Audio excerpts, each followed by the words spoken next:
poštovani gledalci, sa nama je Miloš Šupica. Recite nam malo više, na čemu sve vi radite?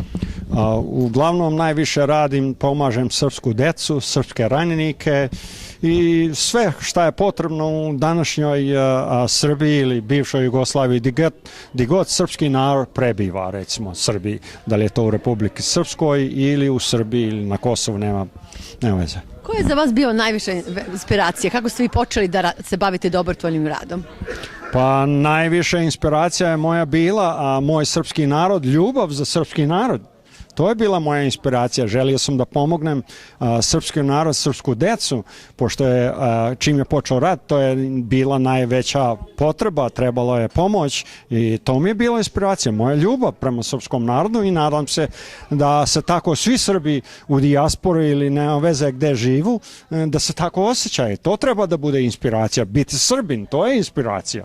Eto, mnogi vole srpski narod, ali nisu toliko kreativni kao vi.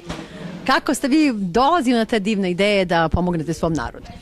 Pa kad sam naišao na mnoge probleme, da nisam mogao da pomognem, ja sam rešio da što sam više udarao, kako bi kazao, jedan zid, ja sam rešio da budem što više baš uporniji, da budem da želim da pomognem svom narodu, razumeš? Bio sam uporan, eto, to je pomagalo.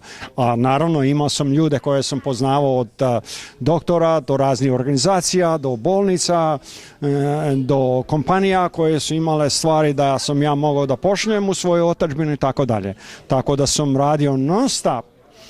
Na primjer, u početku rata, pa prvih 7 godina specijalno, nisam uopšte radio nigde, samo sam na tome radio, da pomognem svoj narod.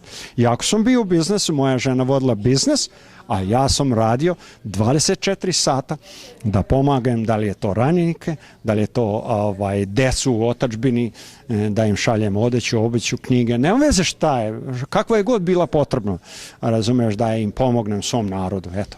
Zaista divno, eto, vaša supruga je davala vama veliku podršku, znači vi ste propustili, žrtvovali ste svoj sopstveni život da bi pomogli drugima, to je veoma humanitarno, hvala vam puno za to. Hvala i da nije bilo moja žena, ona je bila moj drug, moja žena, moj saradnik i sve ono živo pomagala da pomogne moje braći i sestrama koji su bili ranjeni i prema tome ja sam njoj naravno najviše zahvalan, bez nje ne bi ni mogao. Bilo bi i drugih problema da nije ona to recimo uradila i da nije želila, ali hvala Bogu ona je to želila i da pomogne meni i mom narodu. Vaša humanost se ne zaustavlja samo na pomoći srpskom narodu, vi ste pomagali mnogim drugim narodima. Tako jeste, ja kad sam, mene su mnogi pitali da li ja samo pomažem srpskom narodu, kako ovo, rekao, ja želim da pomognem gde god vidim dete, da li je to iz Etiopije, da li je to iz Ugande, da li je to iz Filipina, Ukrajine, nema veze gdje su.